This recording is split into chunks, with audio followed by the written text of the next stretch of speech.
It is Dr. Sister Aisha Thomas, who has been a student of formal collegiate knowledge for over 20 years.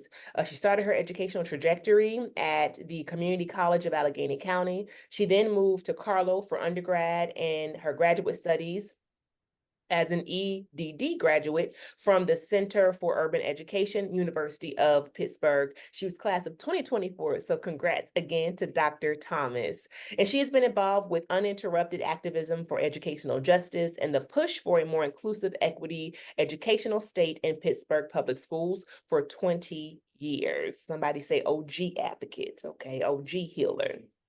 Her emerging scholarship currently concentrates on the power of oral history, root cause analysis, archival analysis, African history, and psychology as central precepts to embolden equity work in urban school districts and community learning settings. She is a proponent of African-centered education as a lifelong imperative. Dr. Thomas was born in Cape Town, South Africa, and lives with her husband and daughters in Pittsburgh. She is committed to the vision and priorities and sisterhood of Gwen's Girls, and we thank you for that.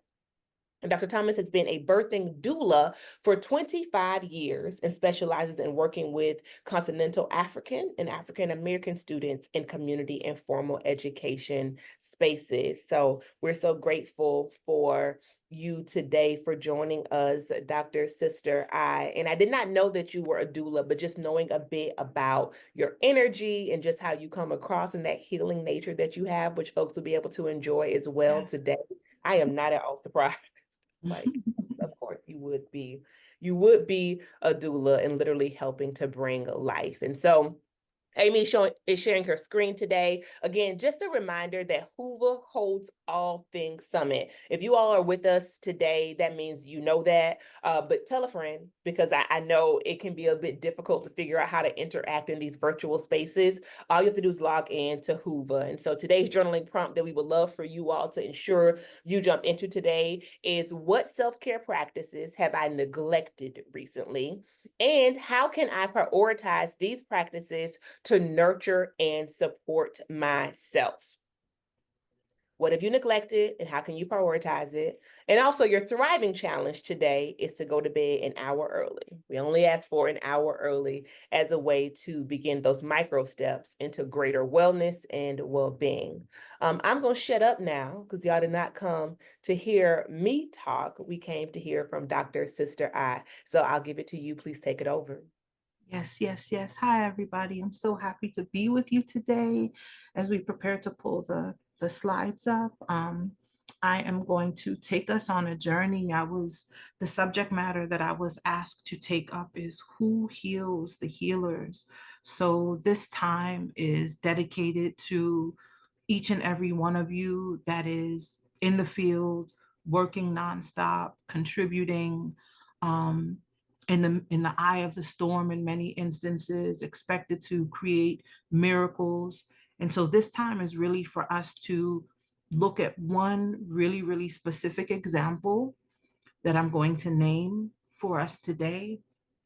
And for those of you that take notes, or those of you that like to draw or scribe or whatever you like to do, this would be a good time to get those tools together. And let's just jump right into it. This time together, you all, is called The Magical and Healing Powers of Osset, Seeking Wellness Through Ancient Traditions. And the reason why I chose this particular title is so that we have multiple ways to center the leading question, which is who heals the healers. And so without assumption, we know for sure that no matter what your title is, no matter where you work, no matter who your audience is, but in this context specifically Black girls, there is a through line that everybody is here to promote healing and wellness in one way or another. But this time specifically today is going to attempt to build bridges between the healing that is shared between Black girls in particular and the healing that you do for yourself. And we use the terms healing and wellness simultaneously. So for those of you in life, feel encouraged from this day forward to allow the idea of healing and wellness to be something that's a part of you, regardless to if a practitioner or a doctor or a nurse names that for you. It is your human right. It is the essence of who you are to be enveloped in that. And it is certainly what is most detectable by young people when they're in our presence. And we're going to discover more about that now. So we can move to the next slide, because I want to ground us in just this picture for a moment. We think about the young women, Black girls that we work with, and we use the mirror as a metaphor of how we appear in the world one way and how we want to see ourselves sometimes have a really, really spacious proximity to each other. And whether it's on the physical presentation, the internal side of who girls are, this inner girl, we know with the rise in particular of Black girl magic, the rise of Black girl magic is letting us know that Black girls in particular are seeking something within, evidenced by the choices that they're making with changes of their appearance, music that they listen to, words that they use to affirm themselves, membership to different communities that they're a part of. And so there's this constant ongoing exchange between who I am, how I see myself, but then these women and the men that work with me, how they see me as well. So the guiding questions are, how and where do African women introduce healing to the world? So we can pinpoint one specific example that we're going to focus on today.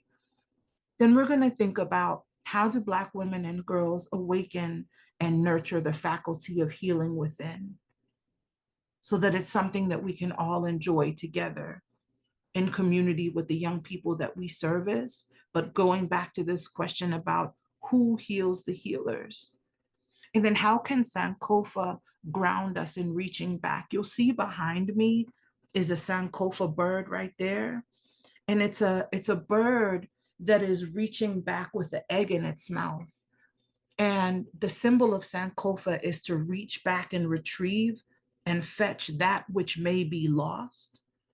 And for the healer doing that kind of work to be grounded in remembrance that if in the eyes of the storm that we're in right now, to rest assured that by engaging in reaching back and remembering, the answers and the wisdom to guide us forward are there and accessible to all of us. So these are the questions to contemplate. Next slide. So here's our glossary. I want you to have just some new vocabulary to think about, whether you've heard these terms or not. And for those of you that are taking notes, I want you to think about this idea of autoethnography, even though I'm co-piloting with Gwen's Girls, and shout out to Dr. Kathy, the whole Gwen's Girls team, to Shira, everybody. This time together is for you to take in what we do autoethnographically, meaning that you use yourself as the primary reference. How powerful. How powerful that in the privacy of wherever you are, to take in this question of who heals the healers from a place of your own personal story. So remember that this time is for you to empower yourself, to think about where you've been, where you're going, and who's coming with you along the journey. The word hekau is going to be useful later on, because we're going to do a community meditation together. And hekau simply means words of power. Sometimes you may go, or ah, or sigh, or make any sound that may not have any particular meaning at all, but it has a significant feeling associated with it, or something that you go to frequently. Something as simple as saying, it's wordless, but it has a specific energy that goes with it. And there are healing hekau, meaning words of power, that are specifically useful when it comes to meditation. And this is important to you all. The moment that you hear anybody moving forward say the words the acronym BIPOC, know that the specificity of how Indigenous Black people of color live and work and speak and communicate are not only limited to just the surface definition of what BIPOC is. It invites us to go beyond just one primary reference that happens to be located in the Western world where we live. Trans. It's important because in order to be able to heal the healer, or for the healer to be well, all trance is the ability that when you're in a meditative state, to be so immersed and so complete and so full in that state that you're able to see yourself in the intended outcomes that you envision for yourself. And you notice that anytime there's a heightened state of difficulty or discomfort or challenge, you notice that the primary things that not some, but most people tend to do is try to breathe, try to center themselves, or try to envision the outcome that they wish to see that would be slightly different from what it is now. So trance is the ability to inhabit and fully occupy the space of possibility. Sacred epistemology is important, especially for those of you that like studying and like books. All it means is that we're valuing the sacred statuses of people, the divinity, the importance. And for women, particularly that work with girls, it is the bridge that you can travel to understand their Black girl magic. So that you're always, and that I'm always, for myself, tentative to the fact that when we see the changes that they're making, the transformations that we're going through, we can automatically label that and acknowledge that as sacred, to not undermine it, to not make light of it, but to take seriously that young sisters are on a quest to figure out something different for themselves. And epistemology is simply a way of knowing. And because of the age gaps between us and the young people we serve, there's an exchange between what they know and what we know. But as long as we understand those differences or those symmetries to be sacred, then we're able to operate from a place of respect and goodness. Also, social correspondence is important because I'm going to give you examples of ways to signal towards Black girls in particular where possibilities are in the societies that we live in, where help is needed, and where they have the ability to be multidisciplinary and interdisciplinary. In other words, it's a reframe of the question, what do you want to be when you grow up? Who do you want to be when you grow up? And from the position of healing, this time together simply serves as a reminder with some really specific examples. And lastly, African womanism is an example of how we elevate consciousness due to the ongoing social and historical project to destroy and harm people of color. It is the rise, it is the standing up, it is the harnessing of energy, power, influence, and dedication of contributors, women, that understand that not on our time that won't happen. It's when you extend your arms outward and push back against anything that interrupts our wellness and our prosperity, including that which involves our young sisters, Black girls. So that's our glossary. That's a lot. Take a screenshot of it if you need to, and we'll come back to that. But you'll see those things come up as we spend our time together. And then the next slide. I want you to look at this picture for a minute, and I want to paint a picture. And remember, do this autoethnographically for yourself.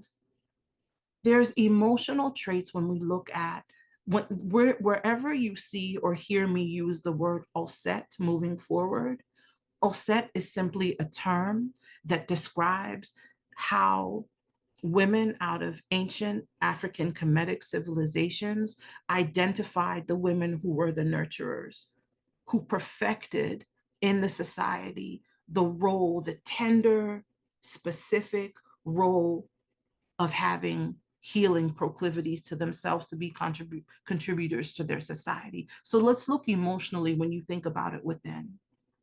Some of the traits: caring, motherliness, timorous. And what that means is there's sometimes a tendency to have an element of fear or worry or deep concern. Being sweet-mannered, accommodating, slightly conservative, really, really aware, almost protective, hyper protective and aware of the role that you serve in a context when you're in service. Benevolent, the stature in the position that you hold, the prominent role that you know is essential to women that do healing work and men as well that do healing work for children, Black girls, and want security and to be free of the cares of life. This is the person that says, you know what, as long as the children are thriving, as long as the children are well, as long as the children are taken care of, the young sisters in particular, all is well with me. Everything is okay with me. Now, some of you may be listening and thinking, well, I'm fiery. I'm in the, what are you talking about? This notion of healing, this notion of the emotional traits associated with who I am as a healer or being worthy and deserving of being healed in a context. Within ourselves are multiple faculties. Women that work in, or people that work in law enforcement, people that are lawyers and judges, people that do analytical work. There's a place and a time for all of that. But when you ask the question, who heals the healers? You're focusing very specifically on this faculty to give it the time and space that it deserves. And so looking at the emotional traits serves as a reminder. It doesn't mean that being docile or feeble or gentle is a deficit. No, in the context of healing, and when you look at it in its most ancient context, it's just a reminder that these traits are ageless and timeless. They always will have a place till the end of time. When I'm 99 years old, these traits will remain and continue to evolve. As you age in the field, as you continue to contribute, as you continue to grow and change and evolve, some of these things are always going to be needed when it comes to those that work with and for children. Now let's look socially. Some of the social correspondence, just as a reminder of this faculty that we call OSET, is the mother, is the wife, the partner, is someone that's oriented to domestic life, inclined to do work like midwifery, nursing, teaching children, and working with the masses. And to me, the masses part reminds me of Gwen's Girls. It reminds me that anytime annually that there's a call to action for people to convene and for people to come together to center the concentration and primacy placed on Black girls, those are acts of devotion. Those are examples of the ways that that faculty within us, that one specific faculty, is alive and well and activated. And when the masses come together to do that, and we harness that energy together, that's all the more covering and protection for young women. The spiritual portfolio, when we continue to ask this question, who heals the healers? And think about it autobiographically, ethnographically. Devotion, humility, being able to yield, following,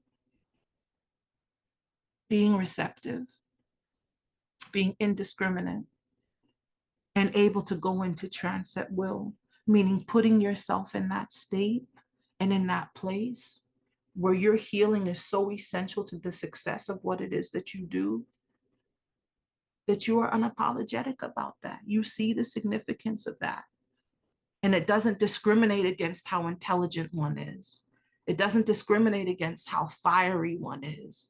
It doesn't negate how structural you are or how analytical you are. No, no, it's saying that in the here and now, in the context of where we are in this moment, that this idea of healing and healing the healer in particular is so significant. And these are just a few ways of looking at it from the emotional side, socially, and even spiritually and non-denominationally as well. And this picture is just a reminder, the tenderness. And even though that's not a teenage girl, or even a girl that's a little bit older, just the reminder, the softness and the receptivity and the transfer of energy and light, and love between the two, and how permanent that is. And again, that's something that will never ever go away. That sentiment will remain. And you can go to the next slide. Let's think about it from another perspective. When we think about ancient wisdom, the healing essence in the context of Kemetic ancient wisdom, when you look to the far left, the planet is the moon, meaning there's a lunar energy. And when we think about the 28 days that we go through a change within our bodies, for this particular energy or faculty, the moon is the guiding energy. The day of significance is Monday, meaning that cosmologically, this energy is high today, here and now. Think about women that you see adorned in turquoise on their fingers, in their ears, sometimes adorned in their hair. The color blue, the color turquoise, or even the color aqua are just indicators that there's a disposition and a connection to healing energy overall. You'll notice that there's a difference between wearing all black, for example, or the energy that wearing all red can make a person feel, or even how a person can feel around you when you're in darker colors. There's just something, there's something gentle and receptive and warm. So this color is a representation, is a healing color in and of itself.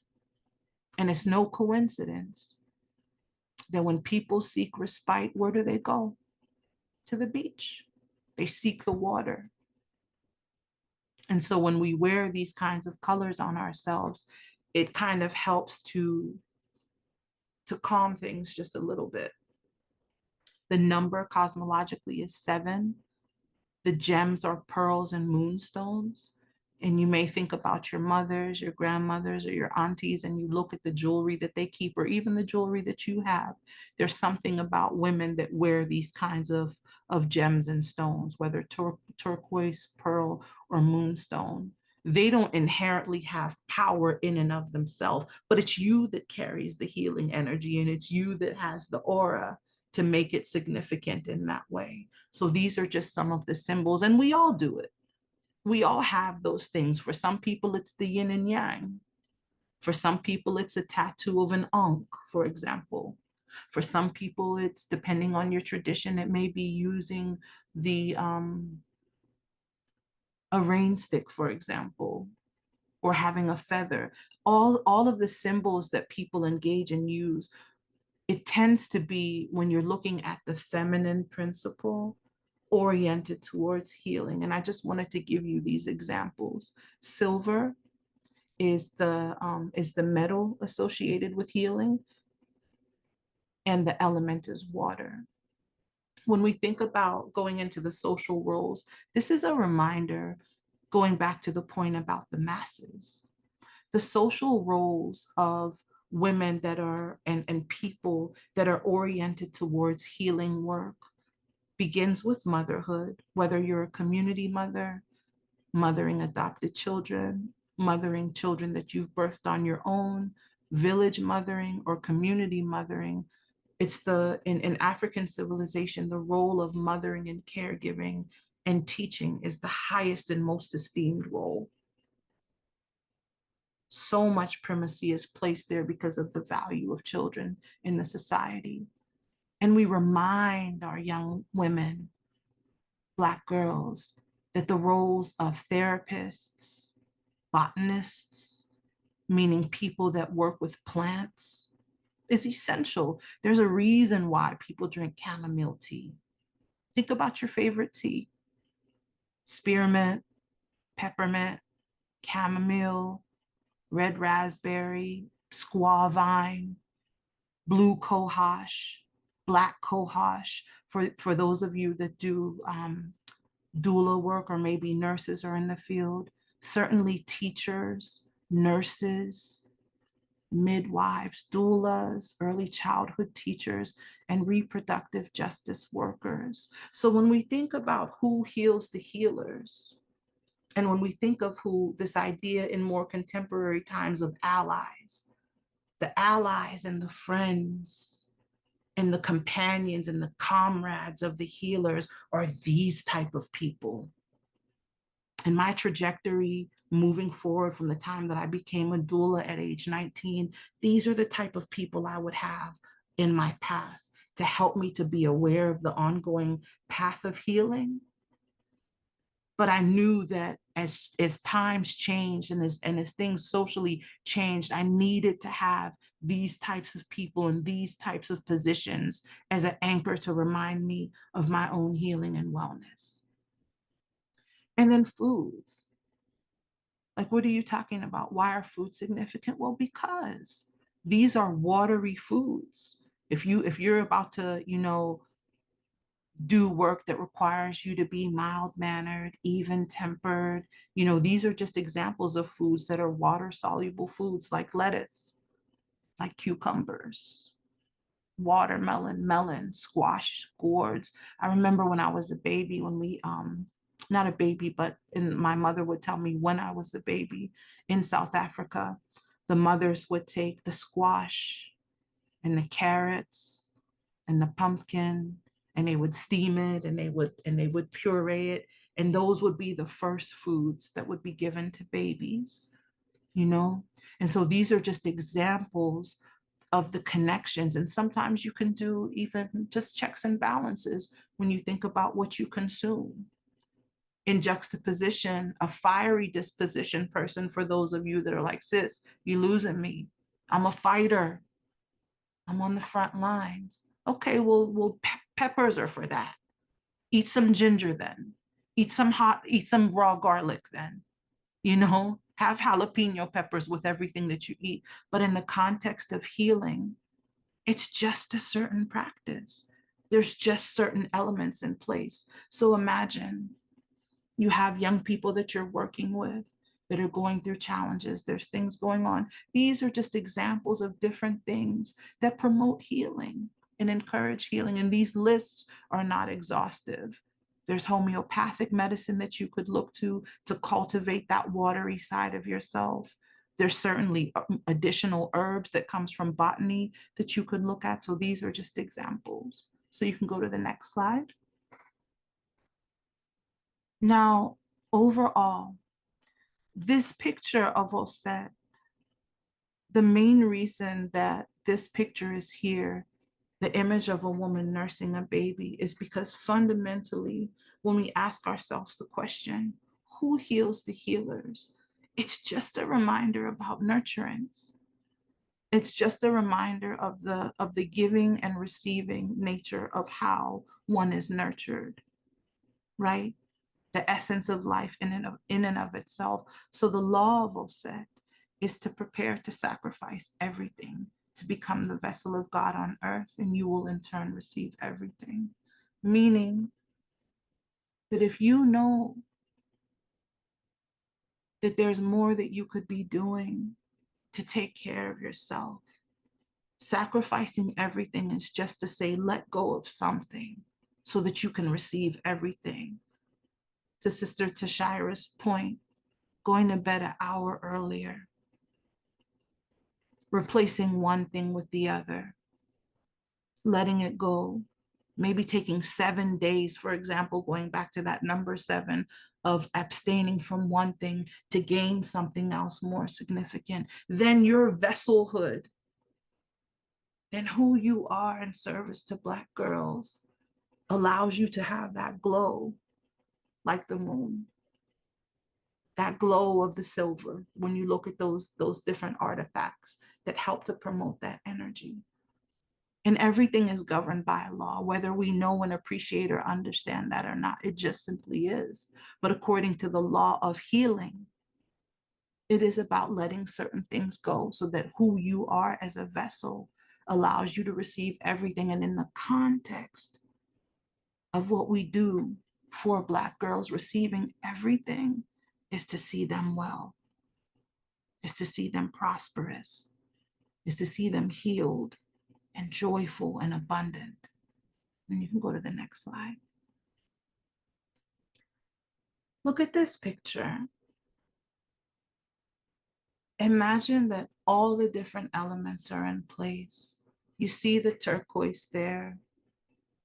You see the open extended arms, and you see the children. And I'm referencing young children because if there's one thing that an Osset type of person knows how to do, is to nurture the inner child. What a beautiful divine place. And the girls that we work with are not that far departed from this age, maybe 10 years for some, 11 years, 8 years or so. Because fundamentally, the promise to Black girls, when we keep asking ourselves who heals the healers, is seated in love. When I see you at the summit, if I know you well enough, you know one thing for sure is going to happen is that we're going to embrace, if you allow it. And not just this one, the one that pulls you in, the one that makes you close your eyes, the one that makes you breathe in that moment, the one that lets you know that even though we're fighting on the front lines, that we're all still seated in a place of love. So the Osset person understands the power of this gesture. It's amazing. It's beautiful. And it takes time to cultivate, because some of our inner girl, some of our inner child, some of our inner boy, or however you identify, things may have happened that linger and fester. And so when we ask ourselves the question, who heals the healer? It's to be honest about how we give and receive with this gesture. The promise to Black girls is enveloped in understanding her inner child. It's a primary source, isn't it? It's a primary source to be remembered, to be referenced in safe spaces and with guidance, and sometimes with professional people, those social correspondences, those therapists, those healers, those midwives, for example. The promise to Black girls is inherently tender. There's a time and a place to be fiery. I'm not negating that. I can be that. Those of you that have seen me in other capacities know I have that in me at will. But now's not the time for that. When you're doing healing work, the fire that's ablaze like an inferno gets simmered down to a candle. And in the context of our healing and asking ourselves, who heals the healer? There's a tenderness there. And this particular faculty is deeply, deeply receptive to that. And that's why in the birthing environment or women that do doula work, their primary responsibility, which mimics even a classroom or any place that learning is occurring, that it's an environment that has to fundamentally put every single person, including yourself, in a receptive state. The promise to Black girls is fostered by men, women, and all identities. In ancient civilization, there were men that were priests of this particular energy that carried it and fostered the cultivation of that energy. So this time together in this question, who heals the healers, is to say, you know what? This is a faculty within me. This is a faculty within myself that has to be nurtured, that has to be cared for. It's the healing of the nation, and it's a sacred and preserved epistemology as well. It's an ongoing way of knowing that never ever dies. And there are women like that, women like Dr. Kathy, women that are part of the Black Girls Equity Alliance, and men that are on the front lines of assuring that no matter how aggressive the fight gets, that as long as we go back to this idea of healing, then there can be what we understand and appreciate as balance. And you can go to the next slide. So as we prepare to meditate together, I just want to remind you that today we talked about the faculty of trance and how it's directly involved in man and woman's ability to learn, to grow, and to change. Those three building blocks are essential to anything having to do with healing. So we don't take it for granted. Can't take a pill to heal. It helps. It supports a healing process, but fundamentally it's about learning how to grow and change and evolve. And so this faculty that we talked about today is a divine faculty that allows us to transcend the things that get in the way of our wellness and the wellness of those that we care for. And I would ask you to consider the word transcend, transform, transport, and especially trance, because trance is the heightened state of receptivity. There's nothing like being in community with people that don't understand you, or when you have to ask someone, did you hear what I said? Did you understand where I was coming from? Did you care about what I was saying? Another primary building block of healing. And it is the means through which learning and the creation and undoing of habits takes place. Because sometimes when we ask ourselves who heals the healers, it's just a matter of undoing certain things that we may be holding on to, or our students may be holding on to, that they know good and well, and we know good and well don't belong there anymore. But without the idea, without a working application of transcendence, transformation, transport, and trance in and of itself, it makes it difficult to commit to the process that connects the mind to the life force. And life force is just the energy state, which is responsible for all behaviors and all events in life. You can go to the next slide. And so now let me see how many minutes we have, because I was not paying attention to that, but I want to meditate with you if you're receptive. I do. And I want you to experience it. It's going to be a guided meditation. And I hope that you're okay with that. And we'll go back to the term hekau. And the hekau for this chant that we're going to work with, and all a chant is singing, non-denominational, beautiful singing that is being used intentionally to put us in a receptive state. And Amy or Sister Tashira, when you need me to stop, just cut me off, but I'm just going to keep going until I hear your voice, if that's okay. Okay, just gonna hop in really quick to give you a time check, Dr. I. We are at 2:41 and our webinar ends at 3. Yes, So we would love for you to lead us in a meditation. it's on. If folks have to leave, we understand that, but hopefully you have felt centered in a healing practice today. So please take it away. Yes. So Tam, it's in white down there. AUMTAM are the words of power. And what I'm gonna do is ask you to, if you have something tight around your stomach, like a belt or a pair of jeans or something that will restrict your ability to breathe through your abdomen, encourage you to just, in the privacy of your space, get yourself comfortable. It's important that wherever, if you're laying down, that's fine. But if you're sitting in a chair, to get your shoulders nice and even, to bring your head, up nice and tall, but kind of with a lowered gaze. And to allow your hands either to rest on your lap or to hang freely by your side. And if you need to just roll your neck around a little bit, then you can also do that just to feel comfortable for a second as we get grounded.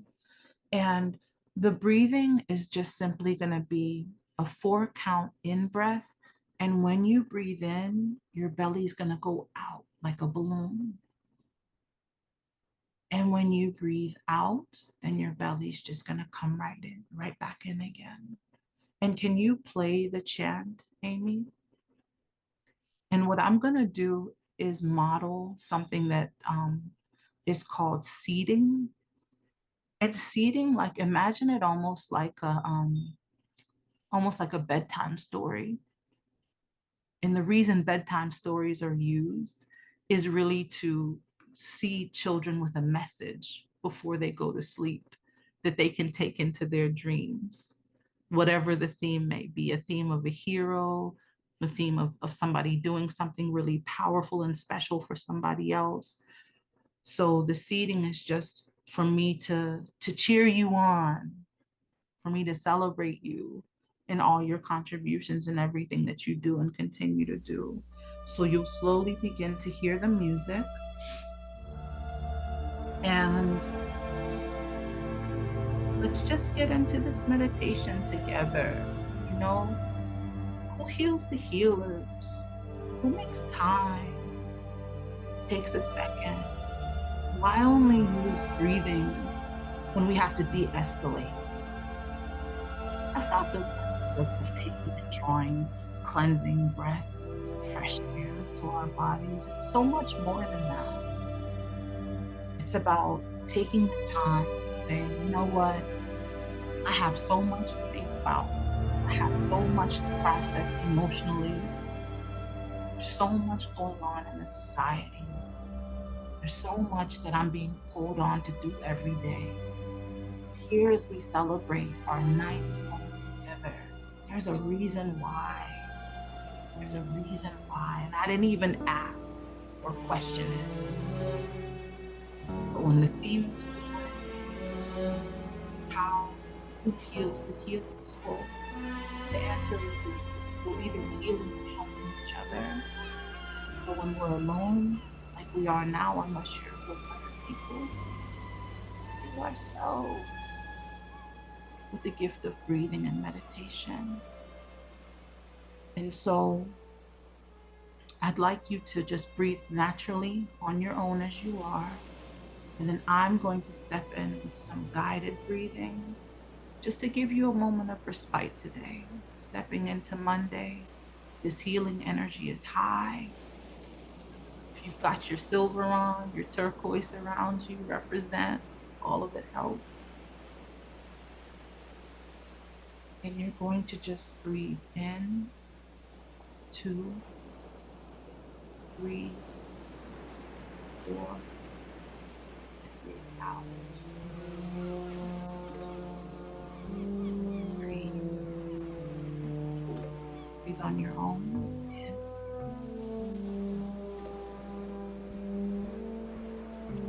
Out.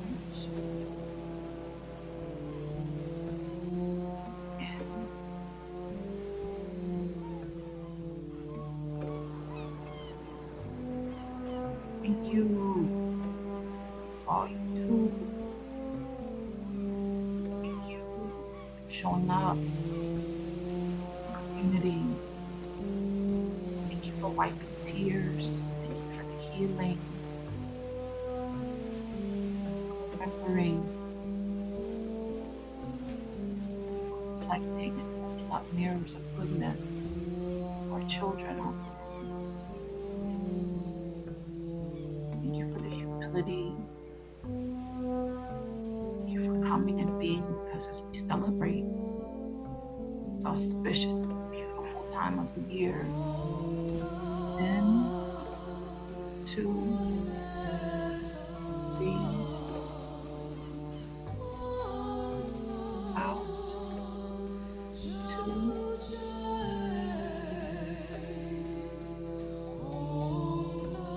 10, 2, 3, and out, 2, 3,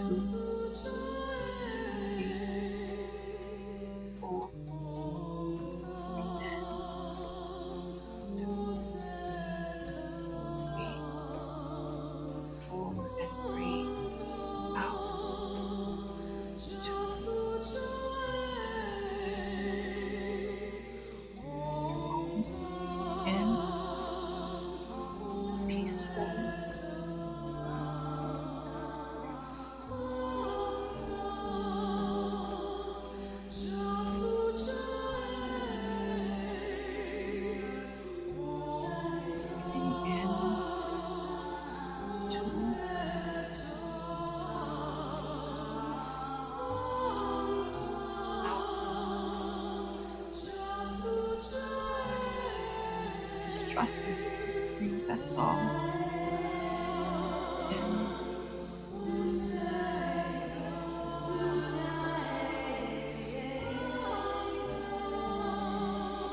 light, breathe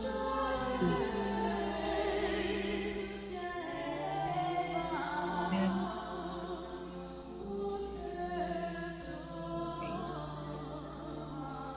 and breathing out. 2, 3, 4, breathe in,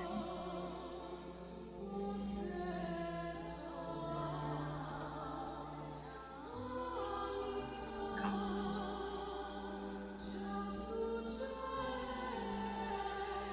breathing going. You know, who heals the healers? What a beautiful question.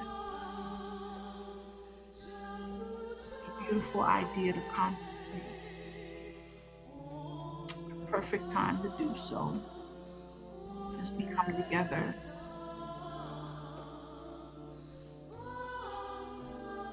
Celebrate all of the good work that's being done city and county wide. To see ourselves well, see girls well as well. Take a few more breaths. Breathing in, 2, 3, and out, 2. Just a few more. In,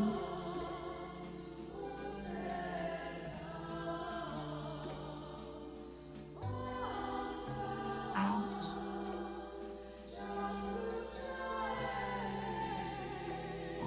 2 more minutes. Breathe in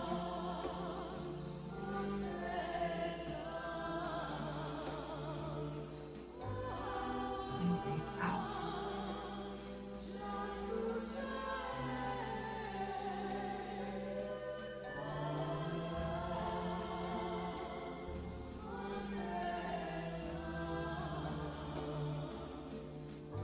And as the music slowly turns down, hold an image as you work with, and the ones that you work for, seeing them well, seeing them victorious and triumphant over their healing. And as you come back,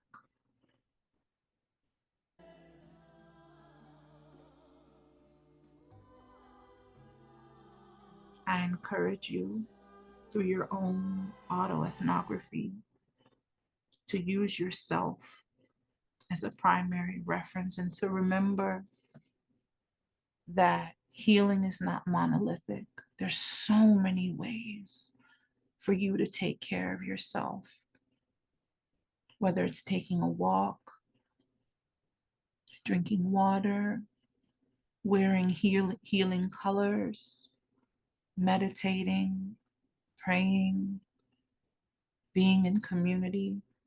That's the essence of it. And what we did today, all we did today was that we used one example, an ancient example of the faculty that's called Oset, which is a representation of being seated in your goodness and in your wellness, and the ability to see the outcomes that you wish to see in community and in concert with everybody else that's sharing in your mission, which is our mission together. So what I would like to do for the last couple of minutes is if anybody would like to come off mute and share what you may be feeling or thinking, or an offering that you have to the group as we embark upon the next several days of learning and growing and recommitting ourselves through devotion to this beautiful divine work, now would be the time to do so. So, to Shira, Amy, if there's anyone that would like to come off mute to share, there we have it, my sister. Thank you for such a beautiful, beautiful space. I'm seeing gratitude in the chat, but if anyone would like to share how they're feeling now versus how they came into the virtual space, we would love to hear it. To us, y'all. It's all right. I came off from mute. I'm Kelly. How are you? Hi, I just wanted to Kelly. say thank you very much for taking this time with us today. I'm not one usually to do meditations. I don't know why I don't think, I'm going to relax and feel better afterwards, but I definitely feel a difference today. I gave it a try. I went in, I did it. I definitely feel a big difference. So thank you. I'll be using that moving forward. Thank you very much. You're welcome, Kelly. I'm so glad you're here. Thank you, Kelly. Something that stood out to me, Dr. Sister I, is when you said healing is our human right. Mhm. And actually this came full circle because my word for 2024 was heal. Because what Hey, I thought to myself was, if I am healed and I am healthy, then every other goal I have will naturally fall into place because hey. I am holding myself back in so many ways by showing up in the world unhealed. And Yep. so thank you for bringing that full circle. Welcome. Welcome. I also want to say, just acknowledge it's a gift to be here in community, not only with you, but everyone. And just going off of that, I love this idea of not having a goalpost in mind, but just realizing that this is ever a practice. So instead of saying I'm healed, I'm healing, instead of saying other words that end as a noun, just really reminding ourselves and giving ourselves grace in this work, to just be the full, authentic ones that we are, and to really honor the experiences of wisdoms of ourselves and that of our community. So, thank you. Thank you, Daniela. That means a lot. Hello, I'm Jacqueline Jones Mitchell, and I'm also one of those that don't really meditate or anything. But I think that especially because I'm in office. So I think would help me the most to really relax, definitely your voice helps a lot, with the combination of the music and actually putting my hands, like you said, down and just Hey, kind of I had to close my eyes though to really, but it definitely made a big difference from coming into this webinar than leaving it out. It made such a big difference.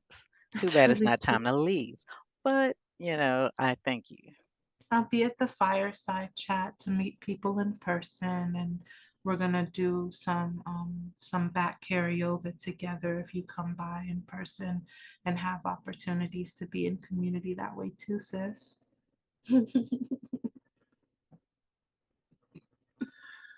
And of course, our work continues all week long. We will be together in this virtual space here on Zoom, but also asking that you continue your work at home as well. And so, tomorrow, again, is about a world where Black girls thrive. That is our conversation from two policy experts. One is from the Youth Safety Coalition, and the other is from the Juvenile Law Center. They both do statewide Pennsylvania work around policy advocacy and advocating for legislative change. And so we will hear about what's the broader context largely. What are the containers that our girls are fighting within or against? What are those systems that are at play that may be impeding their ability to thrive or can enhance their ability to thrive? And then on Wednesday, Healing from the Inside, again, that is unpacking childhood trauma, how that affects adolescent growth and development, and also what that means for us as practitioners in the field doing this work. Thursday, once again, we will be in person with the Here Foundation. And then Friday will be our summit in person, and we would love it if you came. The fireside chat is the second part of the day that Dr. Sister I just mentioned. It's kind of like speed dating with experts, is what I like to say. And so you get 30 minutes to just sit down, the network, and to be in community. Thank you, Roxanne. Thank you for joining. and to be in community with folks who are dedicated to seeing our girls thrive. Any other questions today, either about the summit this week or for Dr. Sister I? In that case, we thank you. Thank you so much, Amy, for being our tech guru and our marketing and comms person. We couldn't do it without you, girl. And we will see everyone tomorrow. Bye, y'all.